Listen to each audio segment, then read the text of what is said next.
परंपरा में यक्षिणियां हमेशा से एक रहस्य रही है। कुछ यक्षिणियां अपनी करुणा और वरदानों के लिए जानी जाती हैं, तो कुछ इतनी मोहक और सम्मोहक होती हैं कि साधक का मन ही उनका कैदी बन जाता है। ऐसी ही एक अद्भुत यक्षिणी है मनोहरा यक्षिणी। उसका नाम ही उसके स्वरूप और शक्ति की ओर संकेत करता है। मनोहरा यानी जो मन को हर ले, जो साधक के हृदय पर पूरी तरह अधिकार जमा ले। मनोहरा यक्षिणी कौन है? प्राचीन ग्रंथों में मनोहरा यक्षिणी का उल्लेख उस अदृश्य दिव्य सत्ता के रूप में मिलता है जो अत्यंत आकर्षक, मनमोहक और अद्भुत सौंदर्य से परिपूर्ण है। उसकी उपस्थिति साधक के चारों ओर एक ऐसा वातावरण बना देती है जिसमें साधक अपनी इंद्रियों पर काबू नहीं रख पाता। कहा जाता है कि उसकी आंखें कमल के फूल की तरह गहरी और सम्मोहक होती हैं। उसका शरीर चंद्रमा की तरह उज्ज्वल और मदन मोहिनी आभा से युक्त होता है। उसकी वाणी इतनी मधुर होती है कि साधक उसे सुनते ही मोहपाश में बंध जाता है। मनोहरा यक्षिणी साधना का उद्देश्य अक्सर साधक की इच्छाओं की पूर्ति, आकर्षण, धन और सांसारिक सुखों को पाना होता है। लेकिन यही साधना सबसे खतरनाक भी साबित होती है।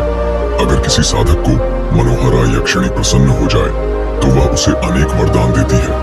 अत्यधिक आकर्षण शक्ति।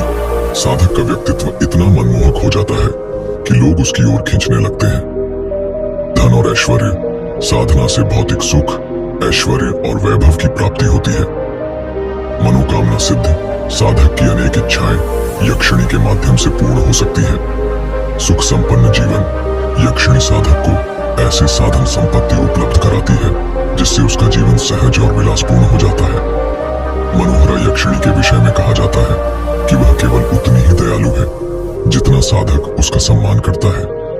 यदि साधक साधना करते समय अपने मन को वासना, अहंकार या लालच से भर ले तो वही यक्षिणी विनाशकारी रूप धारण कर लेती है। इंद्रिय विकल्प। मनोहरा यक्षिणी इतनी आकर्षक होती है कि साधक स्वयं को वासना के दलदल में खो देता है और साधना का वास्तविक उद्देश्य भुला बैठता है। मानसिक नियंत्रण।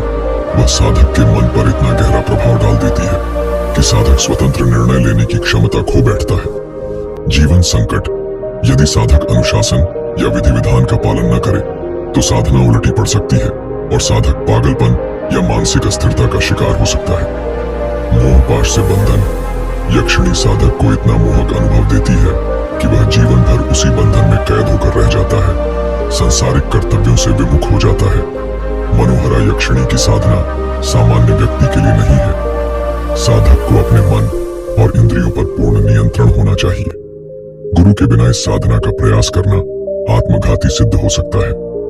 साधना के दौरान पवित्रता, संयम और मंत्रों की शुद्धता का पालन आवश्यक है। साधक को यह जान लेना चाहिए कि यह साधना केवल मनोरंजन या सांसारिक लालच के लिए नहीं, बल्कि आत्मबल और आध्यात्मिक जागरण के लिए होनी चाहिए। यह साधना उतनी ही मोहक है जितनी खतरनाक। उसका आकर्षण साधक को दिव्य ऊंचाइयों तक पहुंचा सकता है, लेकिन वही आकर्षण उसे पतन के गहरे अंधकार में भी धकेल सकता है।